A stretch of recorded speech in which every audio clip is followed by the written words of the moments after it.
Mr. Bo. Yes, sir. Welcome. Good morning, members of the Fourth Estate. Thank you for coming for the press briefing by the UDA party. We appreciate your presence. And I will start to read. Party grassroots elections and other scheduled political activities. Yesterday, Wednesday, January 20th, 2026, the United Democratic a National Steering Committee meeting presided over by the party leader, President William Ruto. The National Steering Committee deliberated on reports from the National Elections Board and the Electoral and Nomination Dispute Resolution Committee concerning the recently concluded grassroots elections. These elections were conducted across 42 counties in phase 1, in phase 2 that happened in June 2025, and the recent one being phase 3 done in January 2026. Following the rulings of the Electoral and Nominations Dispute Resolution Committee and the decision of the National Executive Committee, the party shall conduct repeat elections in select polling centers across the 42 counties on the 7th of March 2026 for phase 3 elections and on the 28th of March 2026 for phase 2 elections. Registration for aspirants seeking various positions for the polling center congress commences today on the party website. There's a portal where the aspirants can register, and we encourage them to start registration today. As a result of the foregoing, the party will hold a special National Governing Council meeting on Monday, the 26th of January 2026 at 8 a.m. And the National Governing Council brings together all UDA elected leaders and nominated also who are elected specially. And this includes the governors, deputy governors, senators, members of the National Assembly, women representatives, representatives of the East Africa Legislative Assembly, and our members of the county assemblies. The meeting will be chaired by the party leader, President William Ruto, at State House, Nairobi. That will be on Monday, the 26th at 8 a.m. The National Governing Council shall receive a scorecard on the progress of the implementation of the government manifesto, which is the plan, the bottom-up economic transformation agenda. Number 2, they will receive a report from the National Elections Board on the party grassroots elections. 3, they will ratify the National Executive Committee resolution mandating the party leader to commence structured negotiations with the ODM party ahead of the general elections. There is also going to be an aspirants forum. In preparation for the 2027 general elections, the National Steering Committee has resolved to establish UDA Aspirants Forum. This is in response to the high demand for aspirants seeking to vie for various elective positions. To this end, the party shall open a portal for registration of aspirants today. The inaugural Aspirants Forum meeting shall be held on the 4th of February at 8 a.m. at State House, Nairobi. A corresponding notice shall be issued later. So we are encouraging all aspirants intending to vie for various elective positions in 2027 general elections to register from today in the UDA portal. The Aspirants Forum, I repeat, will be on the 4th of February 2026, 8 a.m. at State House, Nairobi. Thank you. Kiswahili. Nimeambiwa nitumie msamiati. Sisi yetu ni kwa mukhtasari ni kuweza kutoa yale majadiliano ama uamuzi wa National Steering Committee ambayo ndio katika kiungo kikubwa katika uamuzi wa chama ambao jana ulisimamiwa na kinara wa chama chetu ambaye ni Rais wa Jamhuri ya Kenya William Samoei Ruto. Tulijadili masala ya uchaguzi ule wa chama na tukapata ripoti kuhusu matokeo ama zile shutuma na malalamishi katika yale maeneo ambayo yalikuwa na uchaguzi katika maeneo 20 ya juzi tarehe 10 na yale ya awali hapo iliyokuwa June 2025.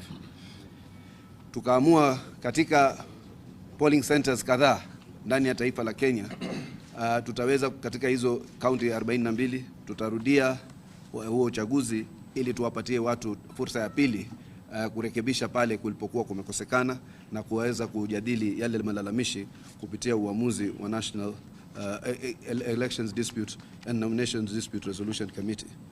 Pia tukasema kwa minajili ya uchaguzi huo tunaanza rasmi usajili wa wale ambao wanataka tena kutafuta viti katika hayo maeneo kadhaa ambayo yalikuwa yalijadiliwa katika uamuzi wa Elections and Nominations Dispute Resolution Committee.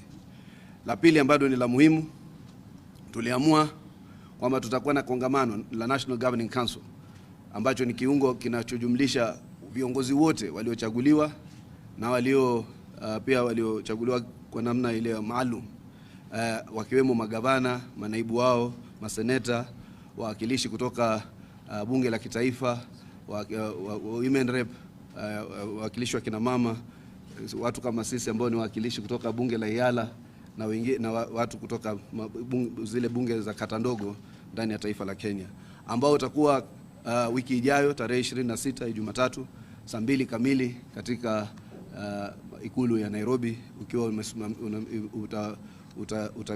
utakuwa chaired na party leader His Excellency William Ruto.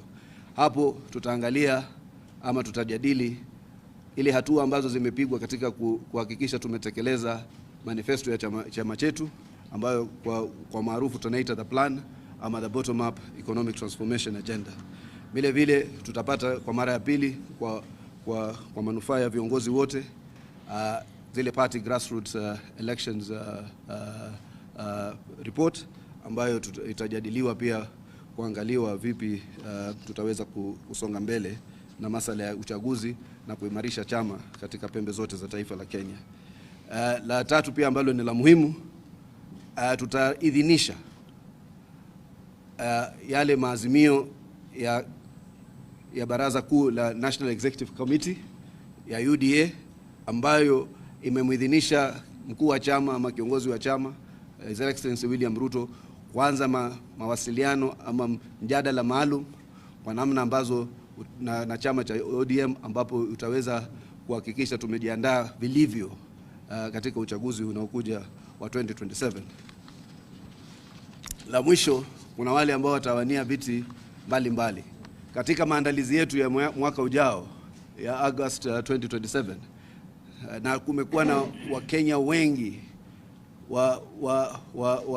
wawaniaji wengi wa viti tofauti katika taifa la Kenya ambao wamewasiliana na chama, wamewasiliana na viongozi wa chama, na tumesema kwa ajili ya kuhakikisha tumeanza kuleta vuguvugu la hawa wawaniaji wa hivi viti tofauti, tutaanzisha platform ama forum ambayo tutaita UDA Aspirants Forum, ambapo itawajumlisha wote wale ambao wanawania viti tofauti kutoka ugavana hadi members of the county assembly, ambao pia utakuwa na kikao chao kwa vile tunajua katika hao ndio watakuwa viongozi watakaoibuka katika uchaguzi unaokuja.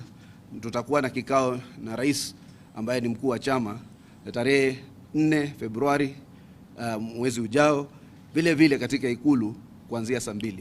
Kwa hivyo tunawahimiza wote, tunawahamasisha wote ambao wako na azma kutetea viti tofauti kupitia chama ambacho ndio maarufu kabisa ndani ya Kenya na kimejipanga zaidi kupitia UDA, waweze kwenda katika hiyo mtandao wetu. Kutakuwa na portal hapo ya usajili ili waweze kujiandikisha kama wagombea kupitia chama cha UDA mwaka wa 27 ama next year.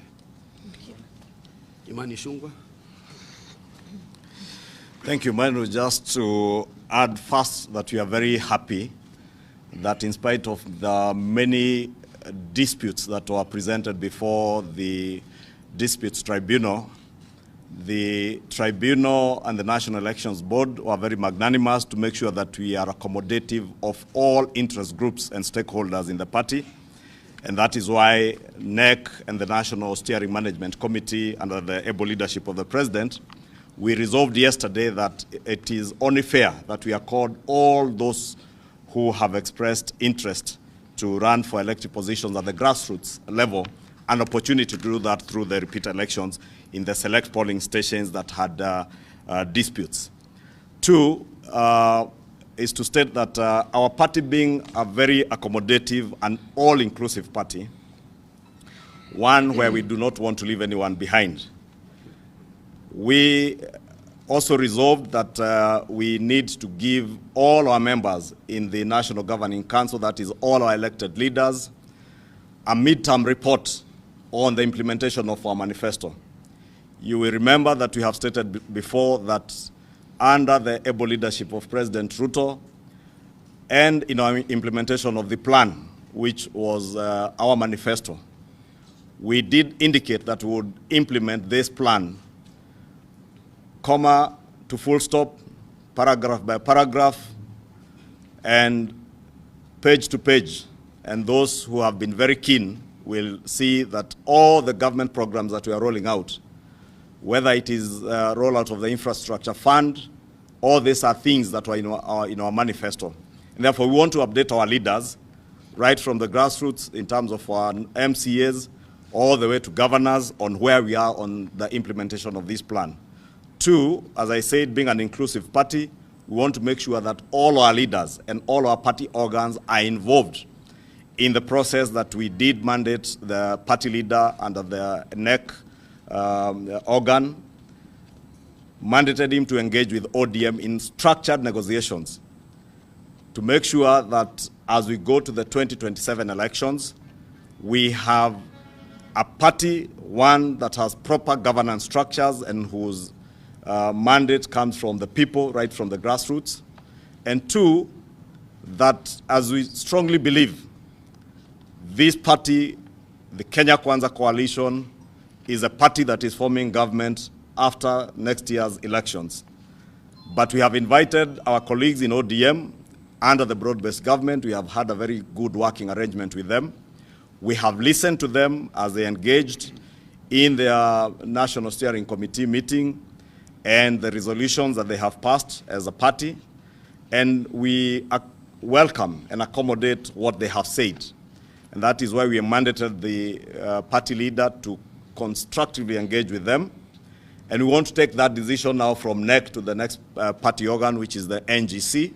And we will be taking that to the NGC on Monday next week under the chairmanship of the President, State House on Monday.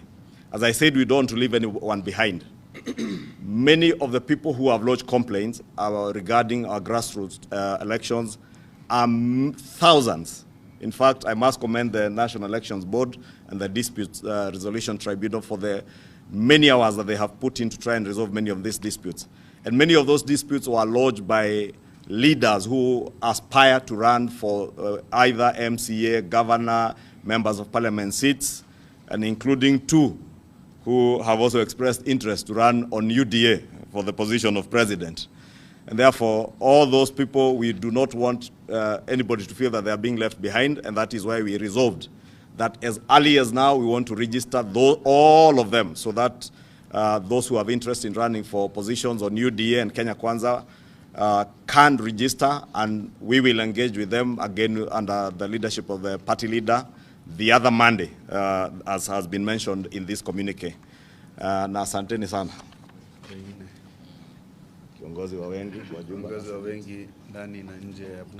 So to provide clarity on what exactly the UDA party is trying to achieve is that it is our desire to have an elected party official at each of the 27,277 polling centers across the country.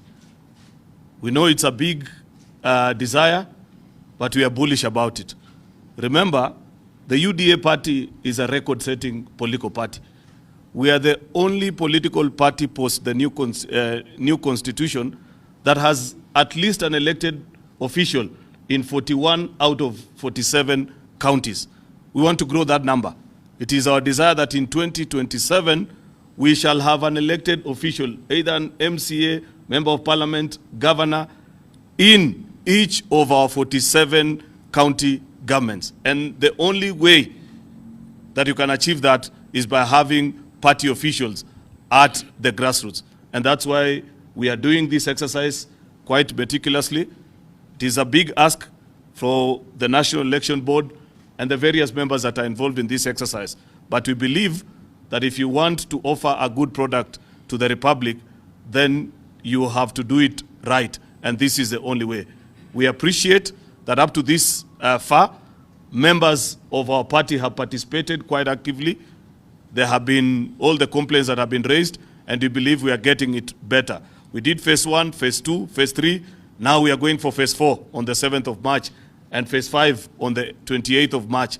We believe in each of those sessions, we shall be getting better at it, so that at the end of it, on the 28th of March in the evening, UDA as a party will have polling center officials in all the 27,277 polling centers across the country. No other party has ever done that, but we believe we can do it because that's who we are.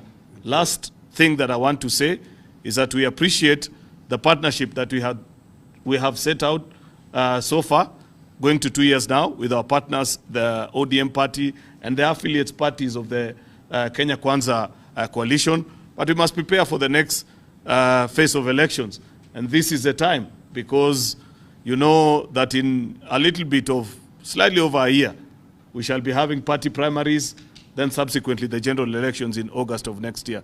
And that's why we are setting this aspirants forum, so that anybody who wants to run for any position that is available within using the UDA political party has an opportunity to be had. And that is a forum that is being provided on the 4th of February, 2026 at State House, Nairobi. So thank you very much. We wish you well. So we'll take a very few questions if there are any. Yeah. My question is just a clarification. As you go into negotiation, are we still having discussions based on the 10-point agenda, or we are having new terms of engagement? That's one. Number two, that will be fielded by Kimani and Aaron. Yeah. Chris Owino from Movie TV. Still on the matter of that UDA election pact. Will this mean that the other Kenya Kwanza coalition of affiliate parties will sign a new or fresh agreement with UDA, or they'll be left behind? That will be fielded by the chair. And the last one? That's it. Okay. So just to respond is that, you know, negotiations are negotiations. You go with what you feel is rightfully yours, and the other parties also will come. The 10-point agenda has given us a basis for working with the ODM. We have achieved some of the proposals that were made therein. In fact, if I'm not wrong, this afternoon, the committee on the implementation of the 10-point agenda has actually a meeting with the party leader of the UDA party and the leader of the Kenya Kwanza coalition to bring up to speed on what has been achieved so far and what is still pending. So that has given us the foundation, the place to start. But we believe that there is more that we can achieve if we build on that particular foundation. Therefore, it is not a separate arrangement. It is building on what already has been achieved on the 10-point agenda alongside other things. So, Kimani. I think there's nothing more important to add, Tenges. On the 10-point agenda, as my colleague has said, this afternoon, indeed, that committee will be briefing His Excellency the President. I had an engagement myself with them last December. I think they also met with the leader of the Senate. They met with the leader of the minority in the Senate and the leader of minority in the National Assembly. And therefore, we're on course on the implementation of the 10-point agenda. And they will be briefing the President this afternoon on where they are. in terms of that. But our engagements with our colleagues and brothers in ODM go beyond the 10-point agenda. As I mentioned, it is our intent to be an all-inclusive party and coalition that brings everybody on board and all Kenyans on board. And therefore, we look forward to working with ODM even into the next elections next year. Therefore, the engagements that we have with them and the negotiations we have mandated the president to engage them on go beyond the 10-point agenda into an arrangement on how we get into the 2027 elections, forming the government that I said we are very confident, since we have a clear vision, clear agenda on what we want to implement for the people of Kenya. That is why we are confident even as we come together to brief our members and the country on where we are in implementation of the agenda or of the plan. Says we can. As this negotiation goes on, I think it's important to say that the pacts that we have with our partners within the larger Kenya Kwanza coalition remain intact and very valid. We cannot go to look for new partners and lose the old ones. And I think the president has been very clear on the need to unite the nation. And so in that effort, we are reaching out to everybody. So let it be known that the Kenya Kwanza partners remain the partners of UDA and very important partners, and that nothing will change. And as we move on towards the general election, I'm sure we are going to see a lot happening towards that unification process, and we are very committed. And it's important also, I say, that the UDA party has worked very hard to facilitate the committee that oversights the implementation of the 10-point agenda. And so we are not just involved at the executive level, but also as a party, we are monitoring on a day-to-day to ensure that we stay true to the 10-point agenda, because our unity, our coalition, our partnership must be based on real issues that affect Kenyans and not just, people coming together for the sake of it. So thank you very much. May I say that the National Elections Board, it's important to say that the National Governing Council on Monday will also include members elected on the ANC party that merged with UDA. They'll be part of our meeting on Monday. And then let me also, and the friends of the party. We have observers. We also have some members at the National Assembly, the county assemblies, who are part of the Kenya Kwanza. They'll also come as observers to that meeting on Monday. And then let me add by saying that the National Elections Board will give a detailed program of activities towards the grassroots elections by close of the day tomorrow on what will happen on the 7th and the activities that must happen before the 7th and what will happen on 28th and the activities that must happen before the 28th. We want UDA party to be the one party that has a wide reach across the entire nation. Thank you very much for coming. Asante. Asante. Asante.